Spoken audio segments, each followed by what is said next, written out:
Shalimar Jewelry inaugural offer. Flat 9% VA on gold ornaments, 12,500 off on purchase of 1 kg silver.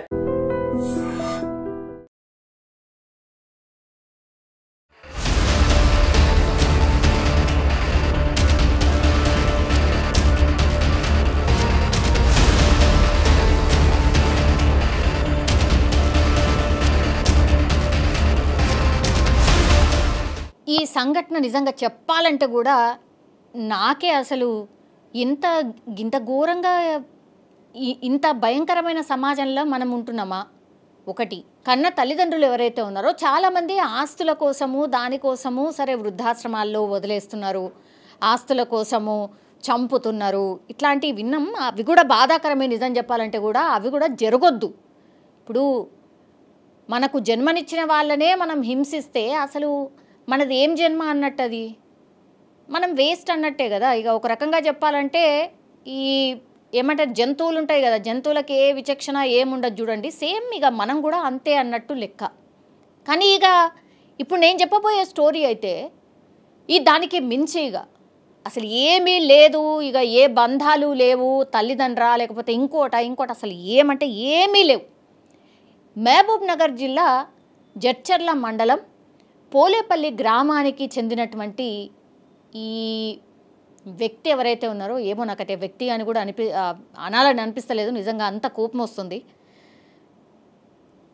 వీడు శ్రీధర్ జులాయిగా తిరుగుడు, తాగుడు, తందానలాడు, అంతే. ఇక ఈ దంపతులకి యాక్చువల్లీ 4 పిల్లలు, 2 కూతుర్లు 2 కొడుకులు, ముగ్గురికి కూడా మ్యారేజ్ అయిపోయింది. ఈ శ్రీధర్ అనేటోడు ఎవరైతే ఉన్నారో తల్లిదండ్రులతో పాటే ఉంటాడు. ఏం చేసేదేం లేదు, జులాయిగా తిరుగుడు, అంతే. ఇక కూలీ పనులు చేసుకొని బతుకుతున్నారు ఈ దంపతులు కూడా. ముగ్గురు మిగతా పిల్లలు ఎవరైతే ఉన్నారో వాళ్ళు పెళ్ళిళ్ళు అయిపోయి వాళ్ళు బాగానే ఉన్నారు. మరి ఈ క్యాండిడేట్ ఎందుకు ఇట్లున్నాడో తెలియదు, కానీ 28 సంవత్సరాలైనా పెళ్ళి కాలేదు, ఇంకా అమ్మ నాన్న మీద డిపెండ్ అవుడు. అంటే పెళ్ళి కాలేదు అని అంటే ఏం చూసి పిల్లనిస్తారు, మరి ఏం చేసేదేం లేదు, మొత్తం బలాదూరుగా తిరుగుడు, తాగుడు, తందానలాడు, ఈ పనులు అన్నట్టు. లాస్ట్కి వస్తే కూలీ పనులు చేసి వాళ్ళు బతుకుతున్న ఈ తల్లిదండ్రుల మీదనే ఆధారపడే కాకుండా వాళ్ళ కూలీ డబ్బులు కూడా లాక్కొని తాగి ఇంటికొచ్చి కన్న తల్లి మీదనే అసభ్యంగా ప్రవర్తించుడు, కన్న తల్లినే వేధించుడు. అసలు ఆమె ఎవరికి చెప్పుకుంటుంది? అసలు కొడుకే ఇట్లాంటిది చేస్తున్నాడు అని అంటే ఎవరికైనా చెప్పే పరిస్థితి ఉంటుందా? ఆమె మానసిక క్షోభ ఎవరికైనా అసలు ఊహించుకుంటేనే మనకే ఎట్లనో అవుతుంది. ఆమె పరిస్థితి ఏమై ఉండొచ్చు, ఆ కన్న తల్లిదండ్రుల పరిస్థితి ఏమై ఉండొచ్చు? ఇట్లాంటి కొడుకు నాకెందుకు ఇచ్చావు దేవుడా అనుకోవడమే కాకుండా, జులాయి పనులు చేయడమే కాకుండా, తాగి వచ్చి హింసించుడే కాకుండా, లాస్ట్కి వస్తే కన్న తల్లియా లేకపోతే ఎవరితోనే అట్లా ప్రవర్తిస్తున్నావు అనే విచక్షణ కూడా లేకుండా వీడు ప్రవర్తించిన తీరు ఇప్పుడు ఆ కాళికాదేవి అవతారం అంటారు కదా, ఇగో అదే ఎత్తినట్టు లెక్క నాకు తెలిసినంత మటుకైతే. ఎంతకని బేరీ చేస్తుంది? కొన్ని నెలలు అవుతుందట వీడు చేసే చేష్టలు కావచ్చు, వీడు చేసే బిహేవియర్ కావచ్చు, మరి మానసికంగా మంచిగా లేదా ఏందా అని అంటే మరి తాగుతున్నాడు, తింటున్నాడు, వాళ్ళ దగ్గర నుంచి పైసలు గుంజుకుంటున్నాడు, పోతున్నాడు, బాగానే ఉంటున్నాడు. జులాయిగా తిరుగుడు, లాస్ట్కి వస్తే పాపం కష్టం అంతా చేసుకొని వచ్చిన తల్లిదండ్రుల దగ్గరికే వచ్చి అసభ్యంగా ప్రవర్తించుడు, అమ్మను వేధించుడు. అంటే ఆడపిల్ల అయితే సాలేమో, ఇక కన్న తల్ల లేకపోతే ఇంకోట అని ఆలోచించే పరిస్థితిలో కూడా లేడు వీడు. కన్న తల్లినే లైంగికంగా వేధించే ప్రయత్నం చేసిండు, కన్న తల్లి మీదనే అత్యాచారం చేయడానికి ప్రయత్నించడం. అసలు నాకే చెప్పాలంటేనే నాకు ఎట్లా అవుతుంది, అసలు నాకే సిగ్గనిపిస్తుంది. ఇంత చండాలమైన వ్యక్తులు అసలు భూమి మీద ఎందుకు అవసరమా? ఈ స్టోరీ తెలిసిన వాళ్ళందరూ కూడా, నెటిజన్స్ కూడా ఇట్లనే కామెంట్ చేస్తున్నారు. మనిషి ఎట్లయితారు వీళ్ళు, అసలు మనిషి అని చెప్పడానికి లేనే లేదు. చూడ్డానికి ఎట్లున్నాడు, నిజంగా సూపుకి కూడా వీడు పెద్ద వేస్ట్ అనే విషయమే అర్థమవుతుంది, సూప్కే కనబడుతున్నది. వీళ్ళని ఏం చేయాలి?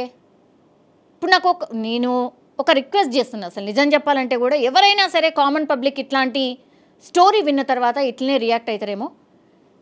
వీళ్ళని అరెస్ట్ చేసి జైల్లో వేసి మేపి కూసోబెట్టి వాడికి ఖర్చు పెట్టి ఎందుకు? గవర్నమెంట్కి ఎందుకు ఆ ఖర్చు కూడా ఎందుకు? అసలు భూమి మీద ఉండాల్సిన అవసరం ఏమన్నా ఉందా? కన్న తల్లినే చెరబట్టినోడు ఇంకా అసలు వావి వరుసలు ఏమీ లేనట్టే కదా లెక్క. ఎందుకు మరి అట్లాంటి అంటే ఆలోచన ఉన్నోడు ఎందుకు బతుకుండాలి? అవసరం లేదు కదా. ఎవరైనా సరే మరి ఇట్లనే రియాక్ట్ అవుతారు, సేమ్ నాలాగానే రియాక్ట్ అవుతారు. మరి అట్లాంటి వాళ్ళని జనాల మధ్యలో వదిలేసేయాలి. వదిలేసి నేను ఎన్కౌంటర్ చెయ్యాలి అనే రిక్వెస్ట్ కూడా చాలామంది చేస్తున్నారు. ఎన్కౌంటర్ కూడా అసలు ఆ బుల్లెట్ కూడా వేస్ట్, టైం వేస్ట్, అసలు పోలీసు వాళ్ళ ఖర్చు వేస్ట్, ఆ బుల్లెట్ ఖర్చు కూడా వేస్టే. భూమి మీద ఎందుకు ఉండాలి? మనుషుల మధ్యలో వదిలేయండి. ఏం చేసుకుంటారో ఆ తర్వాత కేసు రాసుకుంటారు, ఏమన్నా రాసుకోరు, ఏం కాదు, ఏం పర్లేదు. ఇట్లాంటి వాళ్ళు బతికుండడానికే లేదు.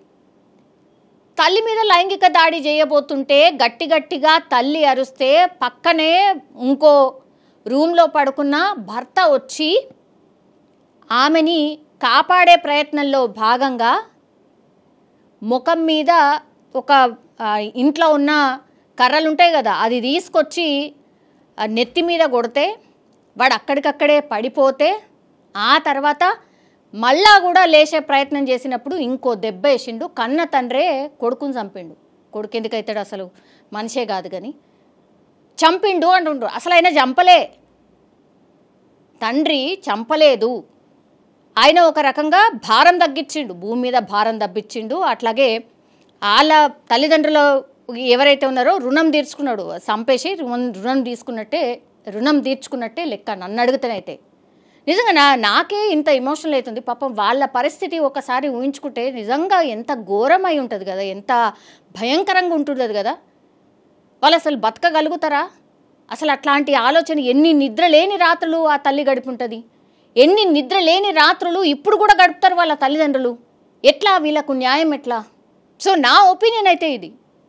ఈ ఇన్సిడెంట్ మీద మీ ఒపీనియన్ కూడా నేను కోరుతున్నా, మీ ఒపీనియన్ కూడా తెలియజేయాల్సిందిగా కోరుతున్నా.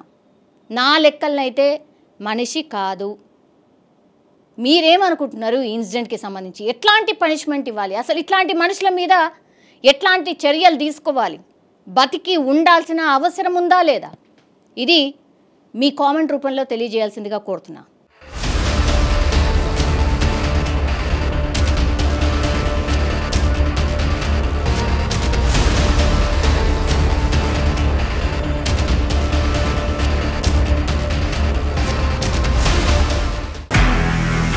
నిజంగా ప్రస్తుతం ఉన్నటువంటి సమాజం దేనికి ప్రయారిటీ ఇస్తుంది?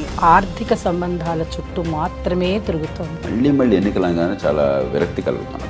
మంచి అనిపిస్తుంది కదా, లేడీస్ కూడా ఛాలెంజింగ్ జాబ్స్ చేసినప్పుడు చాలా బాగుంటది. ట్రాఫిక్ అసిస్టెంట్స్ గా నియమించిన ట్రాన్స్జెండర్స్ అందరితో సాల్యూట్ చేయించుకుంటున్నారు. ఫుడ్ డెలివరీ ఇవ్వటానికి వెళ్ళినటువంటి డెలివరీ బాయ్ అనిల్ పై కళ్ళ ముందు